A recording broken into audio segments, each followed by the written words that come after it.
दिखाना वोटिंग करके आए।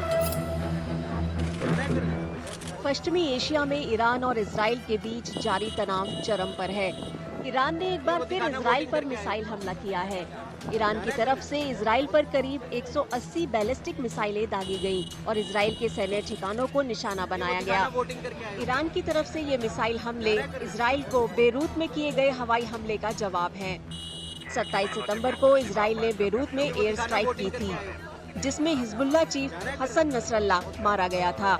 मिडिल ईस्ट में लंबे समय से चल रहे इस संघर्ष ने भारत समेत दुनिया भर के देशों की ग्लोबल अर्थव्यवस्था पर असर डाला है।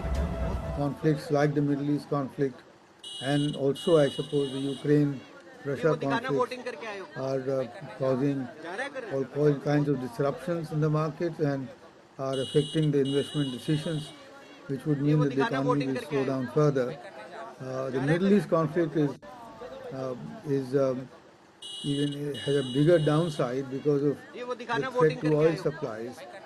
That's because a lot of oil, a lot of fossil fuel is concentrated in the Middle East, and the longer this conflict lasts and the broader it becomes, the more danger it poses to the global economy. So it's very clear that the Middle East, this conflict has a whole range of downside risks for the global economy. इसके साथ ही middle east में जारी तनाव दुनिया भर में कच्चे तेल की कीमतों पर असर डाल सकता है। IMF यानी इंटरनेशनल मॉनेटरी फंड ने भी चेतावनी दी है कि लंबे वक्त तक संघर्ष की वजह से तेल की सप्लाई में बाधा आ सकती है। ऐसे में कीमतें बढ़ने के साथ साथ महंगाई भी बढ़ सकती है। इससे ग्लोबल अर्थव्यवस्था में और ज्यादा अस्थिरता आ सकती है। Global trade, global import and exports would be severely impacted in case this Middle East conflict intensifies.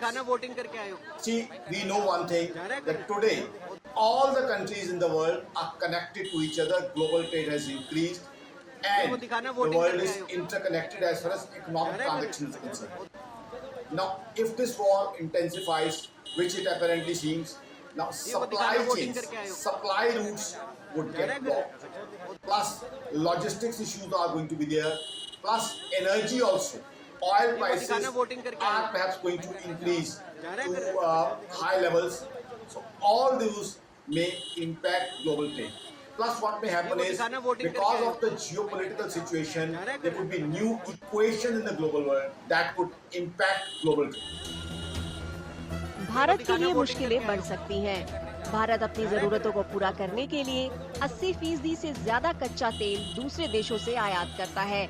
ऐसे में अगर मिडिल ईस्ट में संघर्ष लंबा खिंचा तो एनर्जी सप्लाई पर असर दिख सकता है। इससे तेल की कीमतें बढ़ सकती हैं और महंगाई बढ़ने का रिस्क भी है। This war continuing long may mean problems for Indian economy.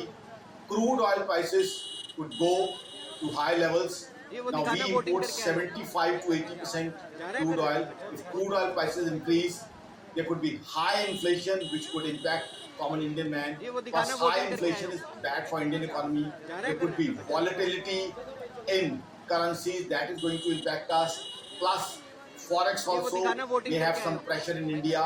Plus, the world may go through a severe slowdown. That's also going to impact India, because we are supplying IT to a lot of US and European countries.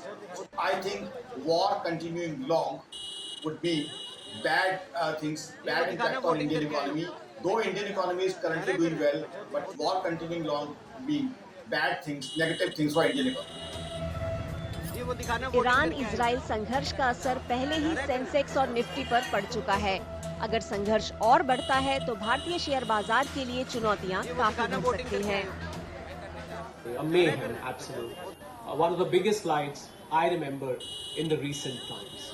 And the reasons were, some of the reasons rather I would say were very, very obvious. The geopolitical tensions, the expectation that how Israel is going to hit back at Iran after what happened on 1st of October, I think is counting on the minds of the traders and investors.